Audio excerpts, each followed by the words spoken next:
जय माँ पीताम्बरा, जय श्री महाकाल। भक्तजनों, हमारे ऋषि मुनि महात्मा जनों ने साधना की बड़ी सुंदर सुंदर सूक्ष्म रूप में विधियां बताई हैं और हम जब ऋषि परंपरा के माध्यम से ईश्वर की आराधना करते हैं तो वह हमारी आराधना निष्फल नहीं होती है, सफल ही होती है। भक्त सोच बैठते हैं कि माँ, लेकिन इतना तो हमारी समझ में नहीं आया और हमें तो ये सब क्रिया करने में समय लगेगा, इसलिए हम नहीं कर पाएंगे। तो जब तक आप अपने स्वयं के इस शरीर को नहीं समझ पाया, अपने मन की गति को नहीं समझ पाया, अपने जीवन के मूल तत्वों को, अपने जीवन को नहीं समझ पाया, आपने स्वयं को नहीं समझ पाया, तो ईश्वर को कैसे समझ पाएंगे? किसी ने कहा है कि जब तुम खुद को नहीं समझ पाए तो खुदा को क्या समझोगे। ईश्वर को, इसीलिए ईश्वर को समझना है तो ईश्वर से पूर्व हमें स्वयं को, अपने आप को खोजना होगा, अपने आप को जानना पड़ेगा। अपने भीतर क्या बैठा है, मैं कौन हूँ, मैं कहाँ से आया हूँ, मुझे कहाँ जाना है, ये सारी स्वयं का जब परिचय आप समझ नहीं पाए तो ईश्वर को समझने में कितना समय लगेगा, ये आप स्वयं जान सकते हैं। इसीलिए ईश्वर सरलता से प्राप्त नहीं होते हैं भक्तजनों, बहुत तपना पड़ता है। आप बहुत ऋषि मुनियों का सत्संग करिए, नागा साधुओं का सत्संग करिए, गुरुजनों के श्री चरणों में समर्पित होकर के ईश्वर प्राप्ति का मार्ग खोजिए। इसके बाद आप साधना में लीन होने का प्रयास करें। इसके बाद आप साधना में लीन होने का संकल्प लेवें। ईश्वर की सिद्धियां हमारे शरीर से शुरू होती हैं और इन्हें पंचकोश कहा गया है और इन्हीं पंचकोश से सिद्धियां प्राप्त होती हैं। सिद्धियां और साधना का मूल आधार है पंचकोश। पहली सिद्धि है पंचकोश, यानी ईश्वर प्राप्ति के लिए आपको श्री सद्गुरु की कृपा से यह शरीर को शुद्ध, पवित्र, निर्मल और वज्र के समान बना चुके होते हैं। इसे अन्नमय कोश कहते हैं, जो छोटे से लेकर के बड़े तक कष्ट, धूप, छांव, बारिश, ठंड, इन सबको सहन कर लेने की और सहन कर लेने के बाद वह साधना को सफल कर लेने की सामर्थ्यता उस शरीर में जब प्राप्त हो जाती है, उसे अन्नमय कोश कहते हैं। और दूसरा है निरूपण कोश। निरूप स्वरूप कहा जाता है, निराकार स्वरूप कहा जाता है। कुछ भक्त निराकार स्वरूप में ईश्वर की आराधना करते हैं, कुछ भक्त उस दिव्य तत्व को प्राप्त कर लेने के पश्चात ईश्वर का निराकार स्वरूप का चिंतन करता है। और तीसरा है प्रतीकात्मकता स्वरूप। जैसे उन देवी देवताओं ने सुंदर आभूषण, अस्त्र शस्त्र धारण कर रखा है, उसका मूलार्थ ये भी सोचा जा सकता है कि वास्तव में साधक को ये भी ज्ञान होना चाहिए कि जो देवी देवता इस दुनिया में आए हैं, इस भूलोक में आए हैं, तो वे अपने भक्तों के कष्टों का हनन करने आए हैं और हम उनकी आराधना कर रहे हैं, तो हमें इन कष्टों से मुक्ति हो पाएगी। भक्तों के मुक्ति का कारण बनने इस दुनिया में प्रकट हुए हैं। इसीलिए साधक को ईश्वर की आराधना करने से पूर्व ईश्वर के संपूर्ण तथ्यों को समझ, संपूर्ण क्रियाओं को और उनके प्रकट होने के मूल कारण को समझ लेना अनिवार्य है। और इस प्रकार जब आपका अन्नमय कोश सिद्ध हो जाता है, अन्नमय कोश का संपूर्ण ज्ञान हो जाता है, उसके पश्चात आपका तीसरा होता है प्राणमय कोश, जिसे हम प्राणवायु भी कहते हैं। इस प्राणवायु के आधार पर हम ईश्वर की आराधना कर पाते हैं और इन्हीं प्राणवायु के द्वारा हम शरीर में जो इस प्राणवायु को ग्रहण करते हैं, तो इस प्राणवायु के माध्यम से ही हम इस शरीर को प्राणायाम क्रिया के द्वारा शुद्ध, पवित्र और पावन करते हैं। ठंडी हवा को गर्म में परिवर्तन कर लेना, गर्म हवा को ठंडी हवा में परिवर्तन कर लेना, यह हमारा प्राणवायु का कार्य होता है। और यह प्राणवायु हमारे ब्रह्मांड में ही प्राप्त है।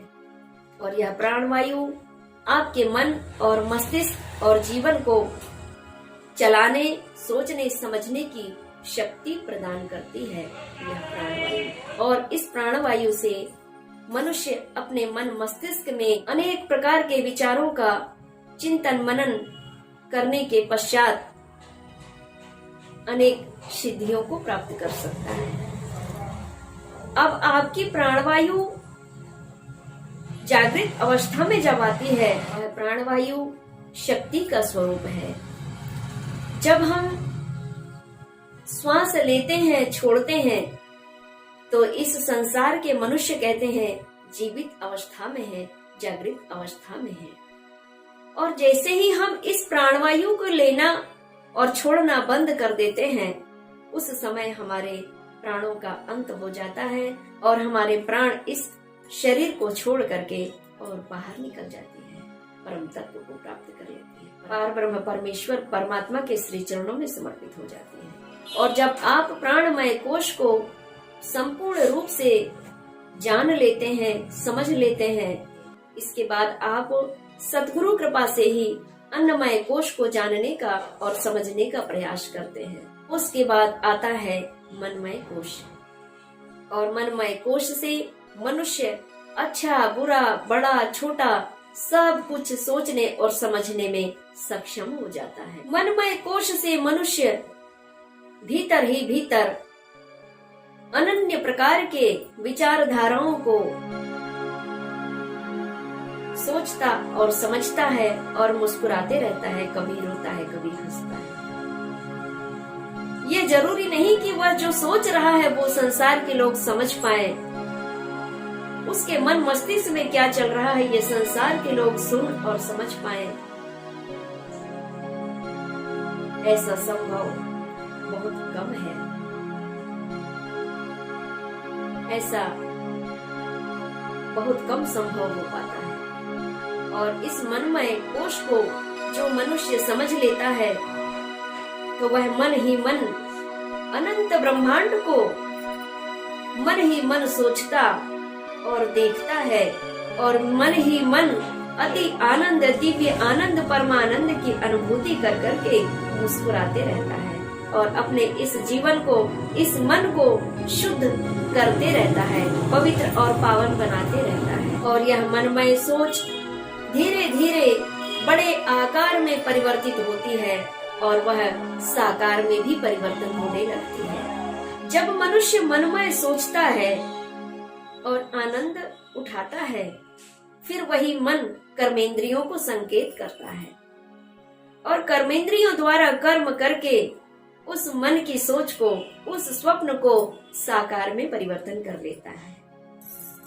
और मनमय कोश के पश्चात होता है विज्ञानमय कोश। जब आप साधना के क्षेत्र में इन चारों कोशों को पार कर लेते हैं, फिर आपका पांचवा कोश होता है विज्ञानमय कोश।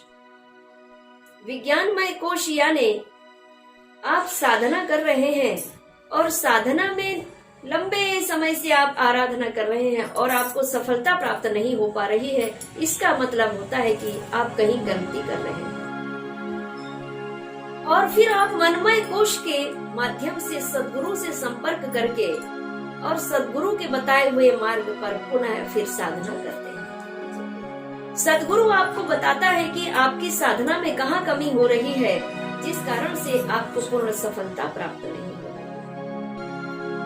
और फिर सद्गुरु ने आपको गलती समझाया और उस गलती पे आपने मनन चिंतन करके और स्वयं प्रश्न करके स्वयं के मन से आपने उत्तर प्राप्त किया कि वास्तव में मेरी यहाँ गलती थी, जिस कारण से मैं सफलता को, साधना में सफलता को प्राप्त नहीं कर पा रहा था। और वह त्रुटियों को आपने देख करके और उसमें सुधार करके फिर आपने साधना प्रारंभ की और साधना प्रारंभ में आपको तत्काल ही माँ भगवती के उन पार ब्रह्म परमेश्वर के दिव्य साक्षात्कार होने लगे। आपका दिव्य चेहरा चमकने लगा, आपके मन मस्तिष्क में एक दिव्यता झलकने लगी, आपके भाग्य में, आपके सुख और सौभाग्य में बढ़ोतरी होने लगी।